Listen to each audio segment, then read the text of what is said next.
Welcome to our channel. இந்த வீடியோவில் இன்றைக்கி நடந்த டிஎன்பிஎஸ்சி குரூப் 2 எக்ஸாமோட ஆன்சர் கீஸ் பார்த்தலாம். Madras high court exam, TNSRB exam prepare பண்ணுறவங்க இந்த வீடியோ பாருங்கள். உங்களுக்கு இந்த தமிழ் கொஸ்டின்ஸ் வந்து யூஸ் ஆகும். ஆத்தர் நேமு, அவங்களோட அடைமொழி இதெல்லாம் கேட்கலாம். இந்த சேனலுக்கு புதுசுனா சப்ஸ்கிரைப் பண்ணி வச்சுக்கோங்க. இப்போ நம்ம வீடியோக்குள்ளே போயிடலாம். குமரி கண்ட நோய்க்கு குமரி கோடு. இத்தொடரில் குமரி என்னும் மூலிகை கற்றாழை. இது வந்து ரிப்பீட்டட் கொஸ்டின். குமரினா கற்றாழை. அன்னை முத்துலட்சுமி. அன்னை முத்துலட்சுமி புற்றுநோய் மருத்துவமனை நிறுவனாங்க. மூவலூர் ராமாமிர்தம். தேவதாசி ஒழிப்பு சட்டம். பண்டித ரமாபாய், இவங்க வந்து சமூக தன்னார்வலர். மலாலா, பெண் கல்வி. ஸோ ஆப்ஷன் சி தான் கரெக்ட் ஆன்சரு. தமிழ் இலக்கியத்தில் ஆலவாய் என்னும் பெயர் இவ்வூருக்கு பொருந்தும். ஆலவாய் அப்படிங்கிற பெயர் வந்து மதுரை, இந்த ஊருக்கு தான் பொருந்தும். ஆங்கில அரசால் வாய்ப்பூட்டு சட்டத்தின் மூலம் மேடைகளில் அரசியல் பேசக்கூடாது என்று தடை விதிக்கப்பட்டவர் யார்? இப்படி தடை விதிக்கப்பட்டவர் யாருன்னு பார்த்தீங்கன்னா முத்துராமலிங்கனார். தென்னிந்தியாவில் முத்துராமலிங்கனார், வட இந்தியாவில் திலகர். வஞ்சி தலைக்குரிய சீரமைப்பு. தேமாங்கனி, புளிமாங்காய், இதுதான் வஞ்சி தலைக்குரிய சீரமைப்பு. சொல்லின் வகையை கண்டறிக. வெண்மை. வெண்மை அப்படிங்கிறது ஒரு பண்பை குறிக்குது, அதனால் இது பண்பு பெயர். அதுவும் வெண்மைங்கிறது ஒரு நிறம். எக்ஸாக்டாக சொன்னால் நிறம் பண்பு பெயர். நிறமுக்கு பதிலாக இங்கே என்ன கொடுத்துருக்காங்கன்னா வண்ணம். வண்ண பண்பு பெயர் வெண்மை. வஞ்சி விருத்தம். வஞ்சி விருத்தம் என்பது சிந்தடி நான்காய் ஒரு பொருள் மேல் ஒரு செய்யுள் மட்டும் வருவது. புறப்பொருள் திணையின் பெயரை தாங்கிய நீதிநூல் எது? புறப்பொருள் திணையின் பெயரை தாங்கிய நீதிநூல் முதுமொழி காஞ்சி. வெண்குடை. இலக்கண குறிப்பு தருக. வெண்மை ப்ளஸ் குடை வருமா? பண்பு தொகை. இது அந்த வெண்மை இப்போ ஏற்கனவே பார்த்தோம்ல, அதே மாதிரி இதுவும் ஒரு பண்பை தான் குறிக்குது. வெண்குடை பண்பு தொகை. திரிகடுகம். திரிகடுகம் என்ற நூலின் ஆசிரியர் நல்லாதனார். கம்பர் யார்? இதெல்லாம் நமக்கு தெரியும். கம்பராமாயணம், இளங்கோவடிகள் தெரியும், சிலப்பதிகாரம். நல்லாதனார் கனிமேதாவியாக தான் டவுட் வரும். இப்போ நல்லாதனார் தான் திரிகடுகம். சிறுங்கி பேரம் நகரில் வாழும் தலைவன் யார்? இது ஃபுல்லாக எதில் வரும்னு பார்த்தீங்கன்னா கம்பராமாயணத்தில் வரும். அதில் கம்பராமாயணத்தில் இதில் யாரை பற்றி சொல்லியிருப்பாங்கன்னா இந்த நகரில் இருக்கக்கூடியவர் குகன், அந்த தலைவன் குகன். அனகன். அனகன் என்ற சொல் யாரை குறிப்பதாகும்? ராமன். அந்த பின்னாடி புக் பேக் கொஸ்டின்ல இது கொடுத்துருப்பாங்க. அனகன் யார், குகனுக்கு என்ன நேமு, அந்த மாதிரிலாம் கொடுத்துருப்பாங்க. அனகன் என்ற சொல் வந்து ராமன். பின்வரும் ஆங்கில சொல்லுக்கு இணையான தமிழ் சொல்லை தெரிவு செய்க. ரெனசான்ஸ். ரெனசான்ஸ் அப்படின்னா மறுமலர்ச்சி. இது வந்து ரிப்பீட்டட் கொஸ்டின் தான். டிஎன்பிஎஸ்சி ஓல்டு கொஸ்டின் பேப்பரில் பார்த்தீங்கன்னா தெரியும். பிழையான இணையை கண்டறிக. இல்லை கல்லில் நார் உரித்தல், இதுதான் வந்து பிழையான இணை. ஆயிரங்காலத்து பயிர் அப்படிங்கிறது நீண்ட காலமாக இருக்கிற ஒரு கான்செப்ட். காணல் நீர். காணல் நீர் வந்து இல்லாத ஒன்று. நமக்கு ஜஸ்ட் பார்க்கறதுக்கு அது நீர் இருக்க மாதிரி தெரியும், ஆனால் அது காணல் நீர், அது இல்லாத ஒன்று. அது கரெக்டு தான். கம்பி நீட்டுதல், விரைந்து வெளியேறுதல். கம்பி நீட்டுதல் யாரை சொல்லுவாங்கன்னா இந்த ஏமாத்திட்டுலாம் ஓடி போகிறாங்க இல்லையா, திருடர்கள், அப்புறம் தேவையில்லாமல் ஓடி போகிறவங்க, இவங்கெல்லாம் வந்து என்ன சொல்லுவாங்கன்னா கம்பி நீட்டாடுங்க ஒரு வழக்கு மொழி, அது தமிழ் மொழியும் கூட. ஸோ கம்பி நீட்டுதல் அப்படிங்கிறது விரைந்து வெளியேறுதல். இதில் வந்து பிழையான இணை எதுன்னு பார்த்தீங்கன்னா கல்லில் நார் உரித்தல், ஆராய்ந்து பாராமல். சந்தி பிழையற்ற தொடரை தேர்ந்தெடுத்துருக. இதுக்கு கரெக்ட் ஆன்சர் வந்து லாஸ்ட் டி ஆப்ஷன். கடற்கரையில் உப்பு இக்கு வரணும், காய்ச்சுதல் நடைபெறுகிறது. மலை இப்பு, அது எல்லாமே பார்த்தீங்கன்னா அந்த இப்பு வரணும் இங்கே. அப்புறம் மலை பயிர்களும் இப்பு வரும். நிலப்பகுதிகள் இப்பு உண்டு, உழவு தொழிலுக்கு இத்து உண்டு. So last option is the correct answer. தவறான இணையை கண்டறிக. முரணி, உடன்பட்டு. முரணி அப்படின்னா முரண்பாடாக சொல்கிறாங்க, வேறுபட்டு சொல்கிறாங்க அப்படிங்கிற மாதிரி வரும். ஸோ இது வந்து இவங்க உடன்பட்டு கொடுத்துருக்காங்க இல்லையா, அப்போ அது ஆப்போசிட்டாக வருது. பன்னகம்னா பாம்பு கரெக்டு, கெந்தம்னா பற்கள், நகம்னா மலை. இந்த 3 ஆப்ஷனுமே அடுத்து எக்ஸாம் ப்ரிப்பேர் பண்ணுறவங்க தெரிஞ்சுக்காங்க. இது அடுத்த எக்ஸாமில் கூட கேட்கலாம். பட் முரணிங்கிறது உடன்பட்டு, இது டைரக்ட் மீனிங்கில் வராது.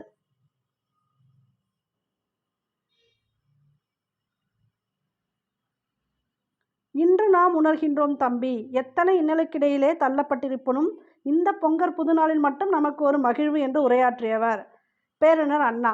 இது வந்து அவர் நடத்தின அந்த காஞ்சி இதழில் நிறைய அந்த லெட்டர் எழுதியிருப்பார். அதுக்கப்புறம் பேசுனது இந்த எக்ஸாமில் பார்த்தீங்கன்னா அண்ணா பற்றி நிறைய கொஸ்டின் வருது. ஸோ இந்த டேர்ம் தெரிஞ்சு வச்சுக்கோங்க. பேர் தான் அண்ணாவோடது. சென்ட்ரியூ மற்றும் லிமரைக்கு என்ற புதிய வடிவங்களில் தமிழ் கவிதைகள் தந்தவர் கவிஞர் ஈரோடு தமிழன்பன்.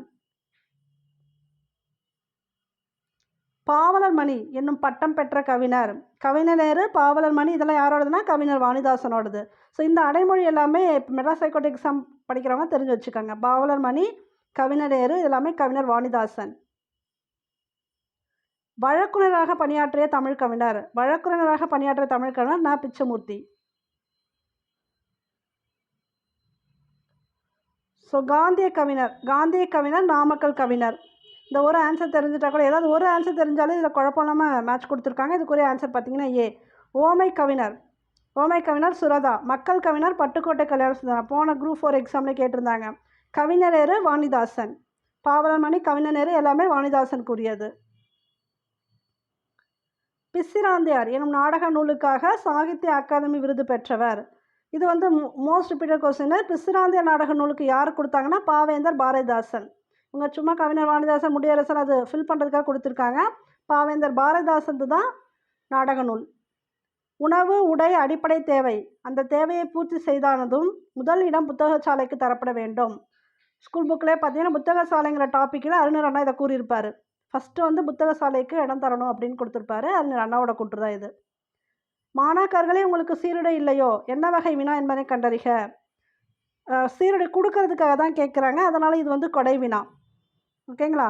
ஏவல் வினானா உங்களுக்கு தெரியும். ஐய வினாவும் இப்படி இருக்கலாம். ஒருவேளை உங்களுக்கு என்ன டவுட் வந்துருக்கு இந்த கொஸ்டினுக்குன்னா, சீருடை இல்லையோ, இருக்கா இல்லையா அப்படின்னு கேட்டிருந்தா தான் உங்களுக்கு வந்து அது ஐய வினாவாக இருந்திருக்கும். இல்லை இவரா அவரான்ற மாதிரி வந்தால் தான் ஐய வினா. அவங்க டைரெக்டாக உங்களுக்கு சீருடை இல்லையா அப்படின்னா கொடுக்கறதுக்காக கேட்குறாங்க. அப்போ அது என்ன வினால வரும்? கொடை வினால வரும். பின்வரும் விடைக்கேற்ற வினாவினை தேர்ந்தெடுத்து எழுதுக. இதில் இவங்க கொடுத்துருக்க இந்த பரிவாதினி என்னும் வீணை பல்லவ மன்னன் மகேந்திரவர்மன் காலத்தில் இருந்ததாக கூறப்படுகிறது. இதுக்கு எந்த கொஸ்டின் கரெக்டாக வரும்னு பார்த்தீங்கன்னா லாஸ்ட் ஆப்ஷன் டி. பல்லவ மன்னன் மகேந்திரவர்மன் காலத்தில் இருந்ததாக கூறப்படும் வீணை எது? எல்லா டேர்மும் வரணும், கொஸ்டினும் கரெக்டாக வரணும். அப்படி பார்த்தீங்கன்னா இதுதான் உங்களுக்கு பொருந்திருக்கு.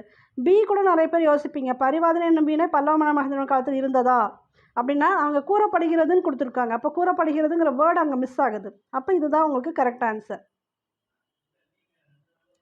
பின்வரும் சொல்ல இலக்கண குறிப்பு. உணர்த்தினேன் வந்து தன்மை, ஒருமை, வினைமுற்று.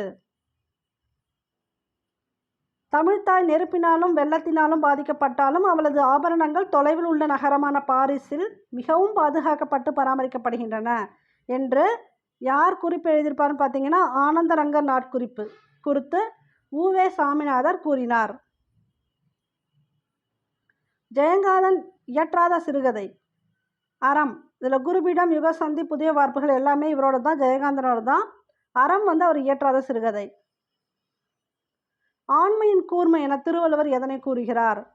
ஆண்மையின் கூர்மை அப்படின்னு திருவள்ளுவர் எதை சொல்கிறாருன்னா பகைவருக்கு உதவுதல். பகைவர் கஷ்டப்படும் போது உதவணும் அப்படின்னு அவர் வந்து திருக்குறளில் சொல்லியிருப்பார். அதான் பகைவருக்கு உதவுதல்.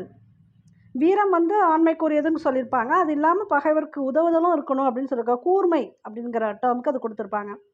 ஒழுகல் வந்து தொழிற்பெயர். திருக்குறளின் சரியான வரியை கொண்டு நிறைவு செய்க. தம்மிற் பெரியார் தமரா ஒழுகுதல் வன்மையில் எல்லாம் தலை. இதான் இதுக்கு சரியானது. மாந்தன் தோற்றமும் தமிழர் மரபும் என்னும் தலைப்பில் உலக தமிழ் மாநாட்டில் சொற்பொழியாற்றியவர். யார் சொற்பொழிவாற்றினாங்கன்னா தேவநாய பாவாணர்.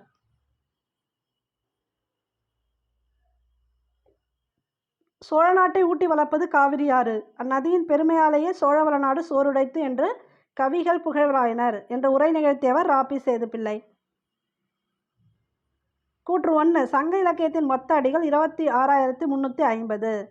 கூற்று 2 உலக இலக்கியங்களுள் முதன்மை பெற்றுள்ளவை சங்க இலக்கியங்கள். 3 விரிவாக உருவாக்கப்பட்ட இலக்கியங்கள் உலகின் வேறு மொழிகளும் உள்ளன. இதில் எப்படி கொடுத்துருப்பாங்கன்னா ஸ்கூல் புக்கில் வேறு மொழிகள் இல்லைன்னு கொடுத்துருப்பாங்க, அவங்க உள்ளனன்னு கொடுத்துட்டாங்க. That's all. அப்போ உங்களுக்கு வந்து கூற்று 1, 2 சரி, அது கரெக்டு தான். 26,350 அடிகள் இருக்குது. முதன்மை பெற்றுள்ளவை சங்க இலக்கியங்கள் தான், எல்லாம் சரி. லாஸ்ட் தேர்ட் வந்து தான் தவறு. So correct option A.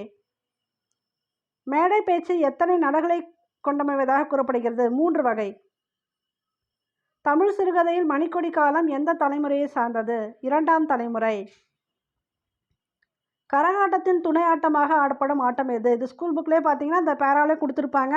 கரகாட்டத்தோட துணை ஆட்டம் மயிலாட்டம் அப்படின்னு கொடுத்துருப்பாங்க உள்ள. மயிலாட்டம் தான். இரட்டுற மொழிதல் அணியின் வேறு பெயர் ஸ்லேடை அணி. பாக்ஸ் கொஸ்டின் இது, இந்த பாக்ஸில் கொடுத்துருப்பாங்க. மனோன்மணியத்தின் வரும் கிளைக்கதை எது? சிவகாமியின் சரிதம். இப்போ போன குரூப் எக்ஸாமில் என்ன தான் இதுதான் ஒரு கன்ஃபியூஷனாகவே இருந்தது. அவங்க சிவகாமியின் சபதம்னு கொடுத்துருந்தாங்க. அந்த ஆப்ஷனுக்காக எல்லாருமே வந்து கிளைம் பண்ணாங்க. இந்த ஆன்சர் வந்து கரெக்டாக இல்லை அப்படிங்கிறதுனால. ஸோ அதை கொஞ்சம் கரெக்ட் பண்ணி படிச்சிருந்தீங்கன்னா உங்களுக்கு இந்த கொஸ்டின் ஈஸியாக இருந்திருக்கும். சிவகாமியின் சரிதம் இதுதான் மனோன்மணியத்தில் வரும் கிளைக்கதை. ரகசிய வழி என்ற நூலை தழுவி சுந்தரனார் மனோன்மணியம் நாடகத்தை எழுதிய ஆண்டு 1891. உலகம் நிலையற்றது என பாடிய சித்தர் குதம்பை சித்தர். திராவிடம் என்னும் சொல்லை முதலில் குறிப்பிட்டவர் குமரிலப்பட்டர். இது ரிப்பீட்டட் கொஸ்டின், குரூப் எக்ஸாமில் இந்த கொஸ்டின் வந்துக்கிட்டே இருக்குது. திராவிடம்னா குமரிலப்பட்டர். நாயக்கர் கால சிற்பக்கலைக்கு எடுத்துக்காட்டாக திகழ்வது ராமேஸ்வரம் பெருங்கோயில். மதுரை சைடில் நிறைய கோயில் பார்த்தீங்கன்னா நாயக்கர் கால சிற்பக்கலைக்கு எடுத்துக்காட்டாக திகழும். ஸோ பாண்டியர்களை ஞாபகம் வச்சக்கூடாது. நாயக்கர்கள் வந்து மதுரை சைடு நிறைய கோயில் கட்டியிருப்பாங்க. ராமேஸ்வரம் பெருங்கோயிலும் நாயக்கர் கால சிற்பக்கலைக்கு எடுத்துக்காட்டு தான். தேவதுந்துபி எந்த ஆட்டத்திற்கு உரிய இசைக்கருவி? தேவராட்டம். இதுவும் ரிப்பீட்டட் கொஸ்டின்.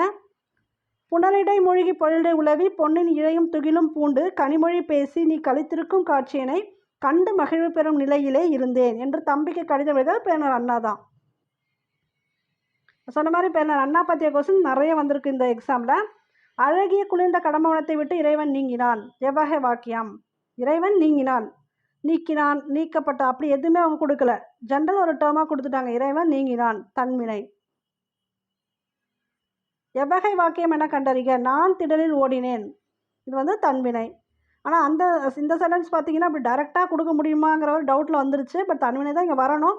பார்த்துக்கலாம், ஆன்சருக்கு வந்தால் பார்த்துக்கலாம். இது வந்து தன்வினை. சப்போஸ் இந்த கொஸ்டின்ஸில் ஏதாவது உங்களுக்கு மாறுபட்ட கருத்துக்கள் இருந்தாலும் நீங்கள் போடுங்க, கமெண்ட் பாக்ஸில் போடுங்க. சப்போஸ் புக் பேஜோடு போடுங்க, அடுத்து படிக்கிறவங்களுக்கு அது ஈஸியாக இருக்கும். ஏன்னா 1 or 2 கொஸ்டின்ஸ் எப்படி இருந்தாலும் தவறுதலாக இருக்கலாம். போட்டுருங்க, கமெண்ட் பாக்ஸில் போட்டால் மற்றவங்க வந்து படிக்கிறதுக்கு ஈஸியாக இருக்கும். நான் திடலில் ஓடினேன் தன்வினை தான். பின்வரும் தொடர் எவ்வகை தொடர் என கண்டறிந்து சரியானவற்றை தெரிவு செய்க. குமரன் மழையில் நனையாமல் இல்லை. இது வந்து பொருள் மாறாமல் எதிர்மறை தொடர்.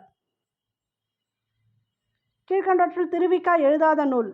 மனுமுறை கண்ட வாசகம். இது வந்து வள்ளலாரோட ஃபேமஸ் உரைநடை நூல் மனுமுறை கண்ட வாசகம். அதனால் இது கண்டிப்பாக டக்குன்னு அடிச்சிடலாம். சைவத்திரவு, நாயன்மார் வரலாறு, தமிழ்ச்சோலை இதெல்லாம் பார்த்திங்கன்னா திருவிக்காவோடது. விளக்குகள் பல தந்த ஒலி என்னும் நூலை இயற்றியவர் லில்லியன் வாட்சன். உலகளாவிய தமிழர்கள் சிறப்பும் பெருமையும் புலம்பெயர்ந்த தமிழர்கள் பற்றிய முதல் புதினம். புலம்பெயர்ந்த தமிழர்கள் பற்றிய முதல் புதினம் கொடுத்தவரை புயலிலே ஒரு தோணி. இந்த புதினம் தான் அந்த அலையில் எப்படிலாம் அந்த கப்பல் ஆடுது, என்ன ப்ராப்ளம்லாம் ஃபேஸ் பண்ணாங்க, அந்த மாதிரி கொடுத்துருப்பார். அதில் தமிழ் நாடகக்கலையின் பெண்ணாட்சா என்று அறிஞர் அண்ணா யாரால் பாராட்ட பெற்றார்? கல்கி. வேர்ச்சொல் கண்டறிக. நைந்தான், நைந்து. படி என்னும் வேர் சொல்லின் தன்மை ஒருமை எதிர்காலம் காட்டும் வினைமுற்றை எழுதுக. தன்மை ஒருமை எதிர்காலம். எதிர்காலம் கேட்டிருக்காங்க, இவ்வளோ ட்விஸ்ட் வச்சுருக்காங்க. எதிர்காலம் கேட்டதுனால படிப்போம் படிப்பேன் தான். படிக்கிறேன்னா போயிட்டுருக்குன்னு அர்த்தம். அப்போ அது நிகழ்காலத்தில் வந்துடும். படித்தேன்னா முடிஞ்சிருச்சு, இறந்த காலம். இவங்க கேட்டிருக்கிறது எதிர்காலம். 2 தான் டவுட்டு, படிப்போமா படிப்பேனா. இதில் வந்து படிப்போமுங்கிறது உங்களுக்கு தன்மை பன்மையில் வந்துடும், சேர்ந்து எல்லாரும் படிக்கிறாங்கன்னு. படிப்பேன்னா தான் ஒருமை. அப்போ தன்மை ஒருமை இதுதான், படிப்பேன். சரியான பொருள் தரும் ஓரெழுத்து ஒரு மொழி. மீனா வான், இது கரெக்டு. ஓரெழுத்து ஒரு மொழிக்குரிய சரியான பொருளை நீங்கள் ஓரெழுத்து ஒரு மொழிக்கு வந்து நீங்கள் ஆன்சர் கண்டுபிடிச்சாலும் டக்குன்னு மற்றதை சூஸ் பண்ணிடலாம். ஓரெழுத்து ஒரு மொழி 42 எழுத்து தான். இந்த 42 எழுத்தையும் படிச்சிட்டிங்கன்னா கண்டிப்பாக 1 or 2 மார்க்ஸ் வந்தாலும் எல்லா எக்ஸாமுக்குமே. ஸோ இது பார்த்தீங்கன்னா பைனா இளமை, மேனா அன்பு, வைனா புல், தூணா உன். சீராப்புராணம் இவருடைய உதவியால் நிறைவுற்றது. அபுல் காசிம். 2 அடிகள் கொண்ட டேஷால் தொடுக்கப்படும் செய்யுள் வகை கன்னி ஆகும். எதுகை. பொறுத்துக. விசும்புனா வானம், இது காமனாக எல்லாருக்கும் தெரியும். அதே மாதிரி துளை அப்படின்னா துலாக்கோல்னு அர்த்தம். அப்போ களிறு யானை கெஸ் பண்ணாலுமே இந்த கொஸ்டின் வந்து நீங்கள் கரெக்டாக அடிச்சிடலாம். இந்த விசும்பு வானம் தெரியும், இல்லை களிறு யானை தெரியும்னா யானைக்கு வேறு எங்கேயுமே உங்களுக்கு ஆப்ஷன் அவங்க மாற்றியே கொடுக்கல. ஸோ இந்த கொஸ்டினை பொறுத்த வரைக்கும் களிறு யானை வந்து ஃபேமஸாக எல்லாருக்கும் தெரியும். அது தெரிஞ்சாலும் இந்த கொஸ்டின் கரெக்டாக எழுதிடலாம். விசும்பு வானம், துளை துலாக்கோல், கனல்னா நெருப்பு, களிறு யானை, மறுப்பு அப்படின்னா தந்தம். கீர்த்தனை டேஷ் வகைகள் ஒன்றாகும், சிற்றிலக்கிய வகைகள் ஒன்றாகும். இது வந்து புக்கில் கொடுத்துருக்காங்க. சில பேர் பக்தி இலக்கியம் சூஸ் பண்ணியிருக்கலாம். மேபி ஆன்சருக்கு வந்தால் நம்ம பார்த்துக்கலாம். பட் இது சிற்றிலக்கிய வகைகள் ஒன்று. எழுத்து வகை அறிந்து பொறுத்துக. வந்து ஃபஸ்ட் ஆப்ஷன் இயல். இயல்னா பார்த்தீங்கன்னா உயிர் முதல் மெய்யீறு. அந்த கான்செப்டை புரிஞ்சுக்கிட்டா இது ஈஸி தான். புதிது மெய் முதல் உயிரீறு. ஆணி உயிர் முதல் உயிரீறு. வரம் மெய் முதல் மெய்யீறு. தமிழ் சொல்லாராய்ச்சியில் உச்சம் தொட்டவர் தேவநாய பாவாணர். உ.வே.ச அவர்கள் தனது வாழ்க்கை வரலாற்றை தொடராக எழுதிய இதழ் எது? ஆனந்த விகடன். தமது தமிழ் கட்டுரையின் வழியாக தமிழை உயர்தனி செம்மொழி என்று பெருமைப்படுத்தியவர் பரிதிமாற் கலைஞர். நிழல் போல தொடர்ந்தான். இது எவ்வகை உவமை? வடிவ உவமை. எடுப்பார் கைப்பிள்ளை. இது எல்லாரும் கெஸ் பண்ணியிருக்கலாம். யார் எதை சொன்னாலும் கேட்டு நடப்பதுதான் எடுப்பார் கைப்பிள்ளை. அப்துல் நேற்று வருவித்தான். இந்த வாக்கியம் பார்த்தீங்கன்னா பிறவினை வாக்கியம். இது வருவித்தான் இருக்கனால இது கன்ஃபியூஷன் இல்லை, பிறவினை. தெம்மாங்கு பிரித்தெழுதுக. தேன் ப்ளஸ் பாங்கு. எல்லில் தைலம்புல் எங்கும் நிறைப்பொருளை உள்ளில் துதித்தே உணர்வடைந்து போற்றீரே. இப்பாடல்களை இயற்றியவர் டேஷ் சித்தர், இடைக்காட்டு சித்தர். திருப்பல்லாண்டு பாடியவர் பெரியாழ்வார். தர்மசேனர், அப்பர், வாசிகர் என்னும் பெயர்களை கொண்ட சைவ அடியார் திருநாவுக்கரசர். இதில் சுந்தரர், திருஞான சம்பந்தர், மாணிக்கவாசகர் இவங்களுக்குலாம் வேறு என்ன பேர் கொடுக்குறாங்க அப்படிங்கிறத தனியாகவே எழுதி வச்சுக்கோங்க. அடுத்து எக்ஸாம் ப்ரிப்பேர் பண்ணுறாங்க. இப்போ இந்த கொஸ்டினுக்கு அப்பர், தர்மசேனர், வாசிகர், திருநாவுக்கரசர். தமிழ் 3000 என்று அழைக்கப்படும் நூலை இயற்றியவர் யார்? திருமூலர். திருமந்திரம் இருக்கு இல்லையா, அதுதான் தமிழ் 3000 அப்படி கொடுத்துருக்காங்க. ஸோ திருமூலர் தான் ஏற்றிருக்காரு. பின்வருவற்றில் அகர வரிசைப்படி எழுதப்பட்ட நவமணிகளை தெரிவு செய்க. இதுக்கு வந்து செகண்ட் பி ஆப்ஷன் தான் கரெக்டு. இது எல்லாரும் வந்து கெஸ் பண்ணிடுவீங்க. வினையெச்சம் கண்டறிக. வினையெச்சம் ஓடி. இன்னும் ஊ வரும், இல்லைன்னா ஈ அந்த சவுண்ட் வந்துடும். ஓடிய பெயரெச்சம்ல வந்துடும். ஓடும் ஓடினாலாம் முடிஞ்சிடுச்சு. ஸோ ஓடி தான் வந்து வினையெச்சம். வினைமுற்றை தேர்வு செய்க. வா, வந்தான். யாழின் வகைகள் யாவை? 7. குடிமக்கள் காப்பியம் சிலப்பதிகாரம். போருழந்தெடுத்த ஆரையில் நெடுங்கொடி வாரல் என்மன போல் மறித்து கை காட்ட. இப்பாடலில் பயின்று வரும் அணி தற்குறிப்பேற்ற அணி. அதாவது புலவர் வந்து தன்னோட குறிப்பை அதில் ஏற்றி கூறியிருக்கனால அந்த கொடி வந்து ஆடலாம் செய்யலை, அது பாட்டுக்கு இருக்கு. அது ஆடினா கூட இவர் என்ன சொல்கிறாருன்னா வராதிங்க வராதிங்கன்னு அது செஞ்சது மாதிரி அவர் சொல்லியிருப்பார். ஸோ தன் குறிப்பை ஏற்றி கூறினால அது தற்குறிப்பேற்ற அணி. உமரப்புலவர் எழுதிய வேறு நூல் முதுமொழி மாலை. பெருமாள் திருமொழியை பாடியவர் குலசேகர ஆழ்வார். இதுலேயும் ஒரு கொஸ்டினுக்கு ஆன்சர் தெரிஞ்சிட்டா கூட மேட்ச் வந்து கரெக்டாக அடிச்சிடலாம். இப்போ பாருங்கள், முல்லைப்பாட்டு, நெஞ்சாற்றுப்படை. இதில் வந்து நாலடியார் எல்லாருக்கும் தெரிஞ்சது. அது மாதிரி வெற்றி வேர்க்கை வந்து ஃபேமஸாக எல்லாருக்கும் தெரியும். நாலடியார் வேளாண் வேதம் அது வந்து இண்டிவிஜுவலாக படித்து வச்சுருப்பீங்க. வெற்றி வேர்க்கை நருந்தொகை. இந்த 2 கொஸ்டின் கரெக்டாக ஆன்சர் தெரிஞ்சாலே இதுக்கு வந்து கரெக்டாக மேட்ச் பண்ணிடலாம். ஸோ முல்லைப்பாட்டு, நெஞ்சாற்றுப்படை, பட்டினப்பாலை, பஞ்சு நெடும்பாட்டு, நாலடியார், வேளாண் வேதம், வெற்றி வேர்க்கை நருந்தொகை. அதே போல் தான் இங்கே சொல்லின் செல்வர் ஆப்பி சேதுப்பிள்ளை ஃபேமஸாக எல்லாருக்கும் தெரியும். அது தெரிஞ்சாலே மற்ற கொஸ்டின்லாம் கரெக்டாக ஆப்ஷன் வந்து அவங்க கன்ஃபியூஷன் கொடுக்கல. சேதுப்பிள்ளை ஒரே ஒரு ஆப்ஷன் தான் கொடுத்துருக்காங்க, டிக்கு தான் கொடுத்துருக்காங்க. ஸோ அதை வச்சு நம்ம வந்து கரெக்டாக ஆன்சர் சொல்லிடலாம். தமிழ் தூதர். தமிழ் தூதர் தனிநாயகம் அடிகள். பாலராவாயன், திருஞான சம்பந்தர். பன்மொழி புலவர் அப்பாதுரையார். சொல்லின் செல்வர் சேதுப்பிள்ளை. ஐம்பெரும் காப்பியம் என்னும் சொற்றொடரை தம் உரையில் குறிப்பிட்டவர் மயிலைநாதர். காரிகை கற்று கவி பாடுவதிலும் பேரிகை கொட்டி பிழைப்பது மேல். காரிகை கற்று கவி பாடுவதை விட பேரிகை கொட்டி பிழைப்பது மேல் அப்படின்னா கவிதை எழுதுவது ரொம்ப கஷ்டம் அப்படின்னு சொல்கிறாங்க. அதான் கவிதை எழுதுவது அரிது. இதான் இதுக்கு மீனிங். ஆகுபெயர் பயன்படுத்தப்படாத பழமொழியை தேர்வு செய்க. ஆளும் வேலும் பல்லுக்குருதி. பன்னரும் கோங்கின் நன்னலம் கவற்றி. வடியில் இடம்பெற்றுள்ள எதுகை வகை பொழிப்பெதுகை. இது ஏன் பொழிப்பெதுகைன்னு பார்த்தீங்கன்னா எதுகைனா தான் செகண்ட் வேர்டு. இன்னு இன்னு. 1லையும் 3லையும் வந்திருக்கு பாருங்கள். ஒரே இந்த எதுகை வந்து செகண்ட் வேர்டு இந்த இதில் வந்ததுனால இது வந்து பொழிப்பெதுகை. எதுகை வந்து எத்தனை டைப் இருக்கோ அது அழகாக தெரிஞ்சு வச்சுக்காங்க. ஒரு உலா வந்தால் 1 4 ஒன்றா வரும். முற்றெதுகைனா 1 2 3 4 அப்படி வரும். எக்ஸாம் அடுத்து ப்ரிப்பேர் பண்ணுறவங்க எதுகை வந்து அதோட வகையை தெரிஞ்சு வச்சுக்காங்க. ஒலி வேறுபாடு இருந்து சரியான பொருளை தேர்க. மாறி மழை, மாறி வேறு, இது கன்ஃபியூஷன் இல்லை. ஒலி வேறுபாடு இருந்து சரியான விடையை தேர்வு செய்க. அலை, அலை அப்படின்னா புற்று. கலை, கலை அப்படின்னா நீக்கிறது. இது வந்து டைரெக்டாகவே கொடுத்துட்டாங்க உங்களுக்கு. தலை, தலைனா விலங்கு. இலைனா இலைத்தல். கொடுக்கப்பட்டுள்ள ஆங்கில சொல்லுக்கு இணையான தமிழ் சொல்லை எழுதுக. டெலிகேட், டெலிகேட்னா பேராளர். யாராவது இந்த மீட்டிங்க்கெலாம் வராங்க, பேச வராங்களே அவங்கள டெலிகேட்னு சொல்லுவாங்க. ஸோ பேராளர்.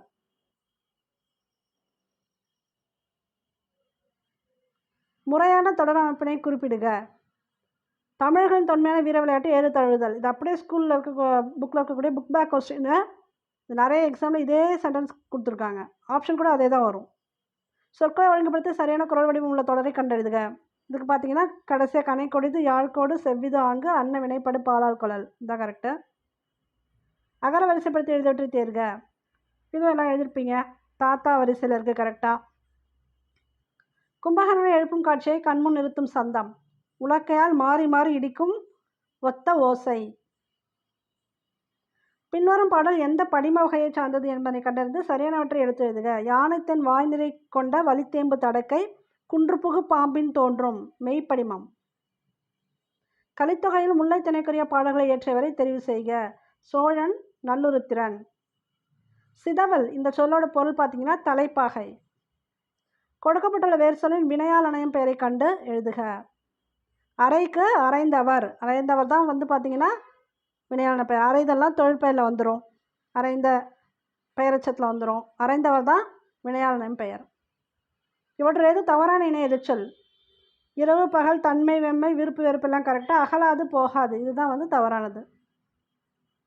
ஏன்னா அவங்க கேட்டிருக்கிறது எதிர்ச்சொல். அஞ்சில் ஓதி, அம் ப்ளஸ் இல ப்ளஸ் ஓதி. பின்வரும் சொல்லின் சரியான பிரித்தெழுது முறையை எடுத்து எழுதுக. ஊன் பொதிய விழா, ஊன் ப்ளஸ் பொதிய ப்ளஸ் விழா. ஓகே, இந்த வீடியோ பிடிச்சிருந்தால் லைக் பண்ணுங்கள், ஷேர் பண்ணுங்கள், கமெண்ட் பண்ணுங்கள். இந்த சேனலுக்கு புதுசுனா சப்ஸ்கிரைப் பண்ணி வச்சுக்கோங்க. தேங்க்யூ ஃபார் வாட்சிங்.